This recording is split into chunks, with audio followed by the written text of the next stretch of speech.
Hello students, मैं मोहम्मद सरफराज नवाज़ commerce की इस ई लर्निंग क्लास में आपका वेलकम करता हूं। आज जिस टॉपिक को हम डिस्कस करेंगे उस टॉपिक का नाम है प्रिंसिपल्स ऑफ मैनेजमेंट। हमारे पिछले वीडियो में हमने मैनेजमेंट को डिस्कस किया था कि मैनेजमेंट के डेफिनेशन क्या है और किस तरीके से बिजनेस में मैनेजमेंट का बहुत बड़ा इम्पॉर्टेंट रोल होता है। उसी पार्ट को आगे बढ़ाते हुए आज की इस क्लास में हम डिस्कस करेंगे प्रिंसिपल्स ऑफ मैनेजमेंट। आज की इस क्लास में हम सीखेंगे कि मैनेजमेंट के कितने प्रिंसिपल्स होते हैं और वो किसी भी बिजनेस को चलाने के लिए कितने ज़रूरी माने जाते हैं, और ऑलमोस्ट मैक्सिमम सभी बिजनेस इन प्रिंसिपल्स को फॉलो करते हैं। प्रिंसिपल्स का मतलब होता है रूल। बिजनेस में बहुत सारे काम होते हैं और कई सारे डिसीजंस लेने पड़ते हैं, और ये डिसीजंस कैसे लिए जाएंगे? एक्सपीरियंस की बेसिस पर डिसीजंस को लिया जाता है और बहुत सारे एक्सपेरिमेंट्स भी होते हैं। तो इन बहुत सारे एक्सपीरियंसेस और एक्सपेरिमेंट्स को मिलाकर किसी भी बिजनेस में डिसीजंस लिए जाते हैं, और ऑलमोस्ट बिजनेस के हर सिचुएशन में ये रूल्स फिट बैठते हैं। तो इन्हीं को प्रिंसिपल्स कहा जाएगा। हर एक चीज़ के पीछे कुछ काजेस होते हैं, कुछ रीजंस होते हैं, और जब तक ज़िंदगी में कुछ काजेस नहीं होंगे तो उसके इफ़ेक्ट नहीं आएंगे। बिजनेस में कॉज का और इफ़ेक्ट्स का एक रिलेशनशिप होता है और एक स्टेटमेंट बनती है, और कुछ ऐसी इंफॉर्मेशन जो कॉज और इफेक्ट पर बेस्ड होती है, या फिर उनको हम गाइडलाइंस कह सकते हैं या फिर पॉलिसीज कह सकते हैं, जो ये बताती हैं कि एक पर्टिकुलर सिचुएशन में कैसे फैसले लिए जाएंगे। तो प्रिंसिपल्स क्या हैं? प्रिंसिपल्स यूनिवर्सली एप्लीकेबल रूल्स होते हैं, गाइडलाइंस होते हैं, रेगुलेशंस होते हैं, जो किसी भी काम को करने के लिए फॉलो किए जाते हैं और बिजनेस के जो डिसीजंस होते हैं उनमें हेल्प करते हैं। तो समझ में आया प्रिंसिपल्स क्या होते हैं? तो प्रिंसिपल्स का मतलब किसी एक पर्टिकुलर काम को, पर्टिकुलर सिचुएशन को अच्छे तरीके से उस काम को करना प्रिंसिपल्स कहलाता है। और अगर हम सिंपल टर्म्स में बात करेंगे कि प्रिंसिपल्स क्या होते हैं, तो उसका मतलब ये होता है कि ऐसे गाइडलाइंस जो मैनेजमेंट को बिजनेस के डिसीजंस लेने में हेल्प करते हैं। डिफरेंट ऑब्जर्वेशंस और डिफरेंट एक्सपेरिमेंट्स को सामने रखकर प्रिंसिपल्स को बनाया जाता है। बिजनेस अगर चाहे तो अपने खुद के प्रिंसिपल्स बना सकता है, या फिर चाहे तो उन प्रिंसिपल्स को फॉलो कर सकता है जो ऑलरेडी बिजनेस में मौजूद हैं। तो अच्छी तरीके से समझ में आ गया प्रिंसिपल्स क्या होते हैं। तो चलिए आगे बढ़ते हैं और अब बात करते हैं मैनेजमेंट की। मैनेजमेंट का मतलब किसी भी काम को अच्छे तरीके से प्रॉपरली ऑर्गेनाइज करके उस काम को बेहतरीन तरीके से करना मैनेजमेंट कहलाता है। चाहे वो काम आप खुद करें या किसी दूसरे से करवाएं। बिजनेस को मैनेज करना पड़ता है और उन कंपनीज़ को भी मैनेज करना पड़ता है जो बिजनेस चला रहे हैं। तो उन सब को कैसे मैनेज किया जाएगा? तो उन सब को प्रिंसिपल्स ऑफ मैनेजमेंट से मैनेज किया जाएगा। प्रिंसिपल्स क्या हैं? प्रिंसिपल्स ऑलरेडी सेटअप किए हुए रूल्स एंड रेगुलेशंस हैं जिनको बिजनेस में मैनेज किया जाता है या फिर उनको फॉलो किया जाता है। और जैसा कि आप जानते हैं कि मार्केट में कितना ज़्यादा कंपटीशन है, और एक कंपनी ने जो प्रोडक्ट बनाया है वैसा ही सेम प्रोडक्ट्स कई दूसरे डिफरेंट कंपनीज भी मैन्युफैक्चर करते हैं, और मार्केट में बहुत ज़्यादा कंपटीशन होता है और हर एक बिजनेस अपने कंपटीशन को फेस करता है, और मार्केट में एक लॉन्ग टाइम तक टिके रहना बहुत ही मुश्किल काम होता है। और कंपनी का जो मैनेजमेंट होता है तो उसकी वजह से प्रोडक्ट्स में इनोवेशन आता है, क्रिएटिविटी आती है, ताकि हर बार कस्टमर को कुछ नया मिले। प्रोडक्ट तो सेम ही रहेगा बट स्लाइट चेंजेस प्रोडक्ट्स में किए जाते हैं ताकि कस्टमर को कुछ नया लगे। और प्रोडक्ट्स को अपलिफ्ट करने में, आगे बढ़ाने में एडवर्टाइजिंग का बहुत इम्पॉर्टेंट रोल होता है। प्रोडक्ट्स को डिज़ाइन भी किया जाता है और प्रोडक्ट्स की डिफरेंट टाइप से पैकिंग भी होती है। तो इन सब चीज़ों को बिजनेस में मैनेज किया जाता है, कंपनीज इनको मैनेज करते हैं। तो यहाँ पर प्रिंसिपल्स ऑफ मैनेजमेंट को फॉलो किया जाता है ताकि बिजनेस को डेवलप किया जा सके, कंपनीज को आगे बढ़ाया जा सके। और जब प्रिंसिपल्स ऑफ मैनेजमेंट की बात आती है तो यहाँ पर दो बड़े नाम आते हैं जिनको मैनेजमेंट गुरु कहा जाता है। एक है हेनरी फेयोल, जिनको फादर ऑफ जनरल मैनेजमेंट कहा जाता है, और दूसरे हैं F.W. टेलर, जिनको फादर ऑफ साइंटिफिक मैनेजमेंट कहा जाता है। और ज़्यादातर कंपनीज हेनरी फेयोल के प्रिंसिपल्स को फॉलो करते हैं और ये कंपनीज की कंप्लीटली विल पर डिपेंड होता है कि वो किसके प्रिंसिपल्स को फॉलो करें या फिर वो खुद के अपने प्रिंसिपल्स भी बना सकते हैं। तो आज की इस क्लास में हम हेनरी फेयोल के प्रिंसिपल्स ऑफ मैनेजमेंट को डिस्कस करेंगे। इसमें सबसे पहले नंबर 1 पोजीशन पर आता है डिवीजन ऑफ वर्क, यानी कि काम को बांट देना, काम को डिस्ट्रीब्यूट कर देना। डिवीजन ऑफ वर्क का प्रिंसिपल्स ये बताता है कि काम को किस तरीके से डिवाइड किया जा सके। प्रिंसिपल्स का मतलब क्या होता है? प्रिंसिपल्स का मतलब किसी भी किस्म के रूल्स एंड गाइडलाइंस होते हैं। ये किसके लिए होते हैं? ये मैनेजमेंट के लिए होते हैं जो बिजनेस को चलाते हैं।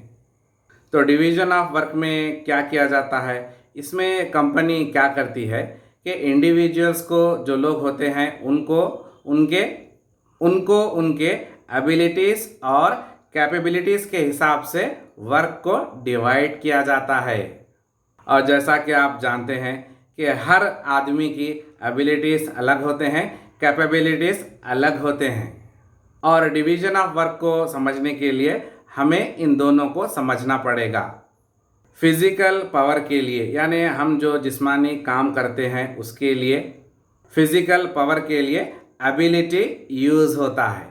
और जो दिमागी काम होते हैं जैसा कि मेंटल एबिलिटी लेवल पर तो यूज़ होते हैं, वहाँ पर कैपेबिलिटीज़। तो समझ में आया? फिज़िकल वर्क है तो एबिलिटी, मेंटल वर्क है तो कैपेबिलिटी यूज़ होगा। तो इसके हिसाब से इंडिविजुअल्स के वर्क को डिवाइड कर दिया जाता है।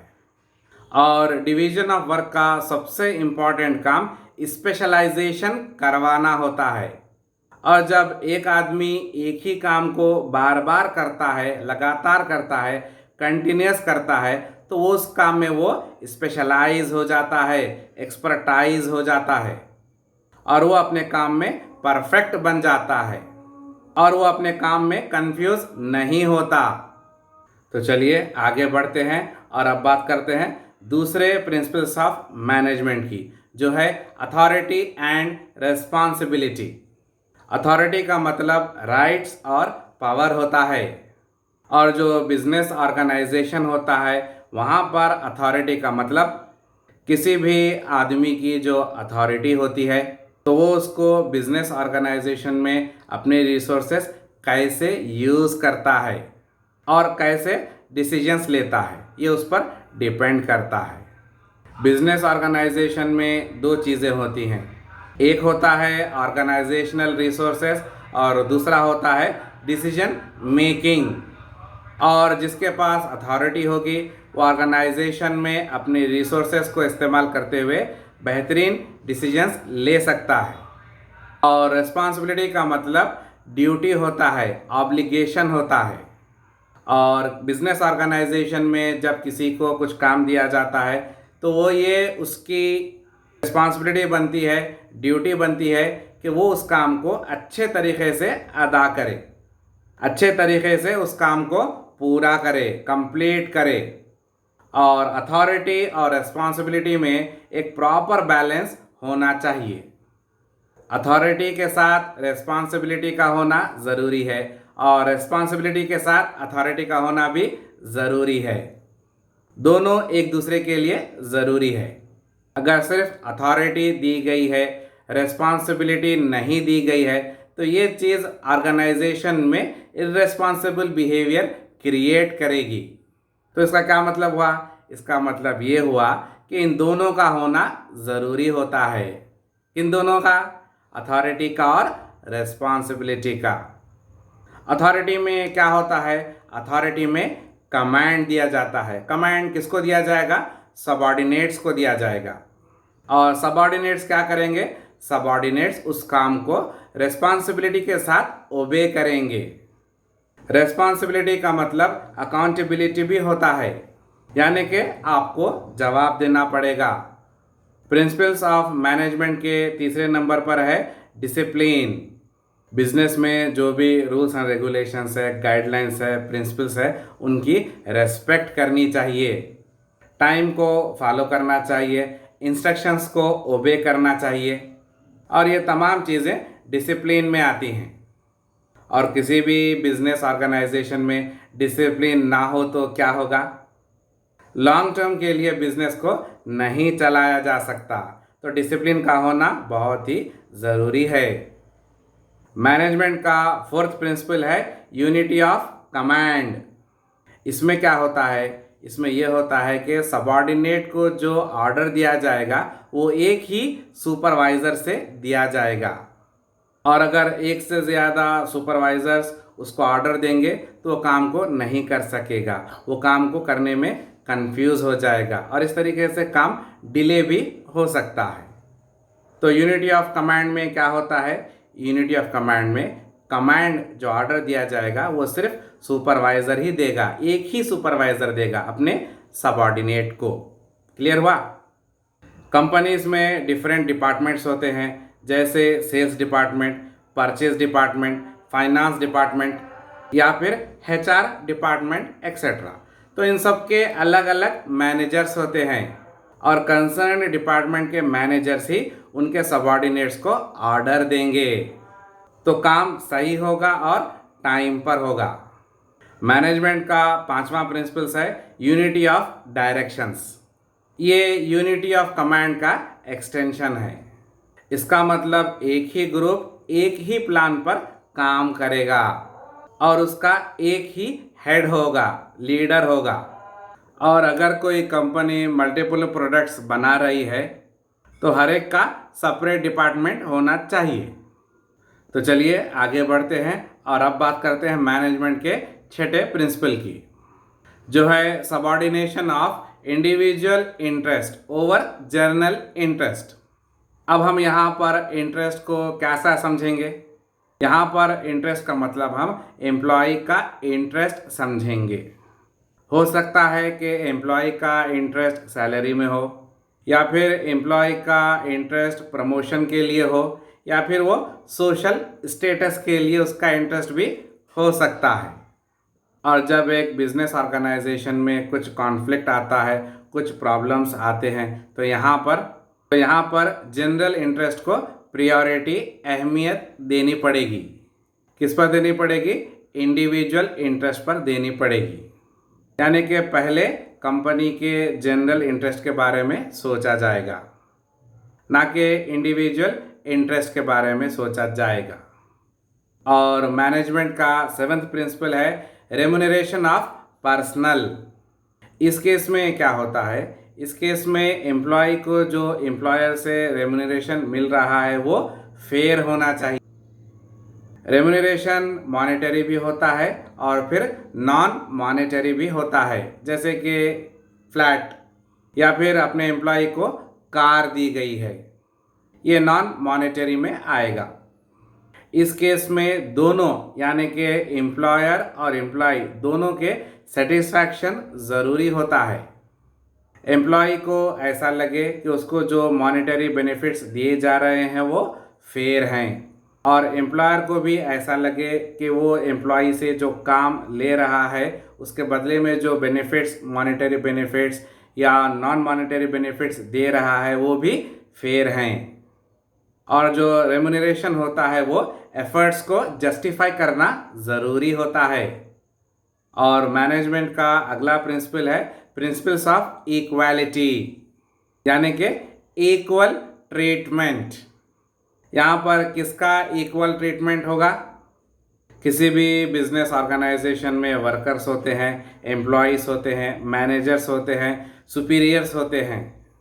तो ये मैनेजमेंट का प्रिंसिपल कहता है कि सबको इक्वालिटी दी जाए, इक्वल ट्रीटमेंट दिया जाए, रेस्पेक्ट दी जाए। और अगला प्रिंसिपल जो मैनेजमेंट का है वो सबसे इम्पॉर्टेंट प्रिंसिपल माना जाता है और वो है स्केलर चेन।